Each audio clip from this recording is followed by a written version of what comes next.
Hello and welcome to the Dawn of Mathematics. So first, I'd like to apologize because this is kind of awkward and cringy on my part, so my sincere apologies.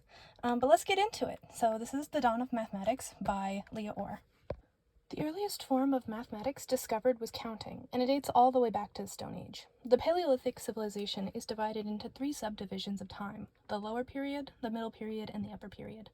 The area of Paleolithic civilization that I'm going to be talking about is the upper section of this time period. The upper Paleolithic period lasted from about 50,000 years ago up until about 10,000 years ago, with a 4,000-year time span between them.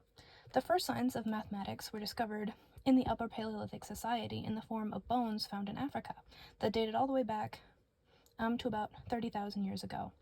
These bones had tallies and notches in them, and they called these bones Ishango bones. They were about 10 centimeters long and contained series of notches and tallies. It is actually believed that depending on the groupings of these tallies that they were able to use them with decimals and decimal points. And there is a picture of the bones and the tally marks. As you can see, there's certain groupings, and they just believe that based on those groupings that they held certain decimals. Next up, we have the Mesopotamian civilizations, which started at around the 4500 BC area and ended at 539 BC. For this slide, I'm considering all of the civilizations that were around the Euphrates River, including the Babylonians, the Sumerians, the Akkadians, and the Assyrians. So the Mesopotamian civilizations used small three-dimensional shapes made of clay as counters that were dated all the way back to 4,000 BC. The different shapes meant different quantities of goods or units that they would press into these soft clay, so that they could keep records of the trades and transactions between the people. They were also able to use these shapes to create their own multiplication tables, so that way they could pass on their knowledge and information to the younger generations. Finally, there are these tablets that dated all the way back to the 1800 BC that were discovered near the ancient city of Babylon that show the earliest forms of geometry. This tablet shows the Pythagorean theorem, which is about 1,000 years before Pythagoras was even born. So it's pretty cool that they were able to still calculate the diagonal hypotenuse of a triangle at a time like that. So this is what the counters looked like. They had the different shapes, and as those different shapes meant different quantities. And then this is what the tablets looked like. The records, this is how they would keep track, and they would look something like that.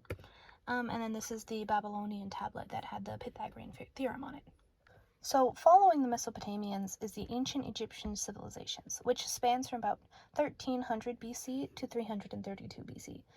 Ancient Egypt is actually the birthplace for the first textbook of mathematics. I say textbook, but it was really a scroll that was about 2 meters in length that contained 84 problems about multiplication, division, fractions, and geometry. This scroll was called Rind Papyrus.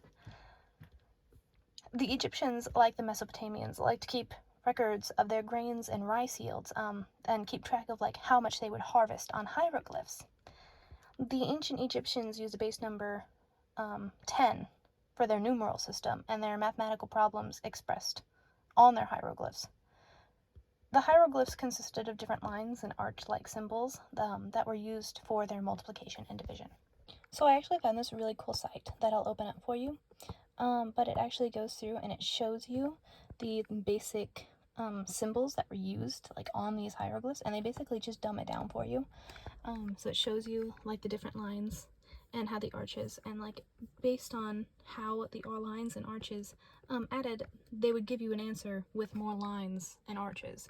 It was just it's complicated and really difficult to look at, but I think it's still pretty cool to get an understanding of how math looked in comparison to how it looks now. And then right here is the picture of the Rind Papyrus. It's not the full picture, it's just a clip, but it is a very complicated looking image. So next up we have the Mayan civilization.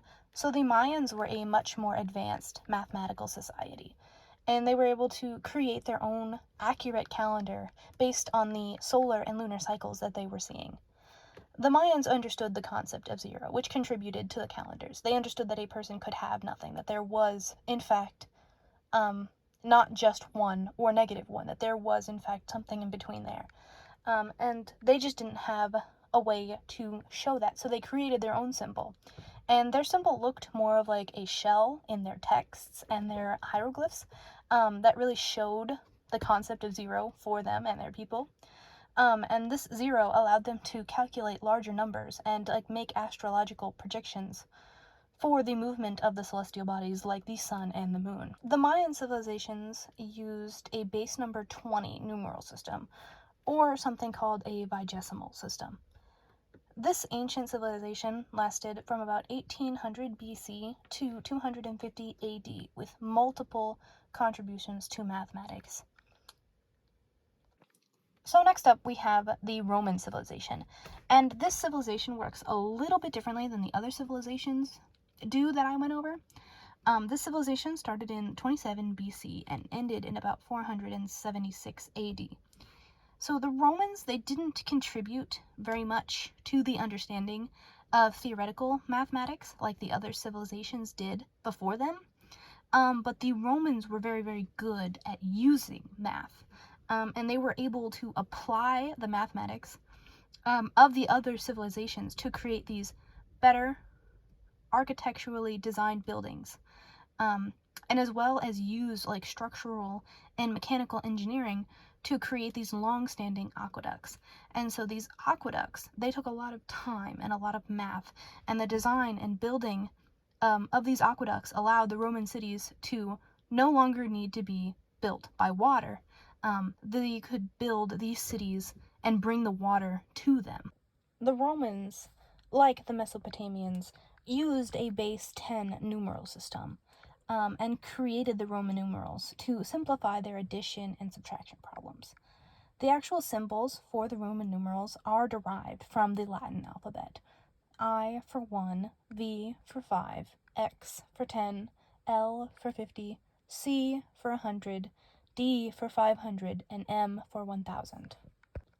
So right here we have two pictures of the Roman aqueducts, which are still standing to this day. Like, that is the amount of technological advancement that went into creating these.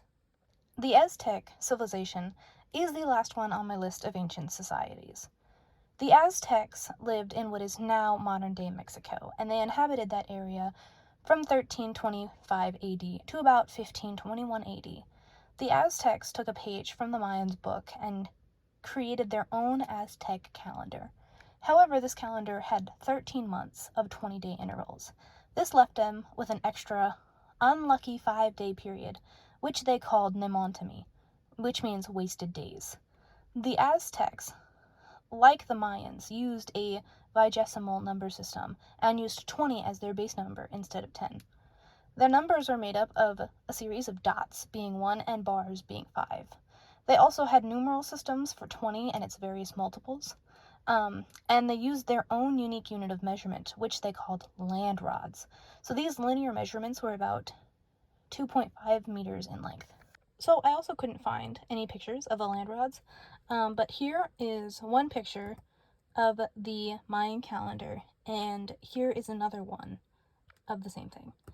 And then this is the end of my presentation. I apologize for how clunky it may seem, but thank you for your time.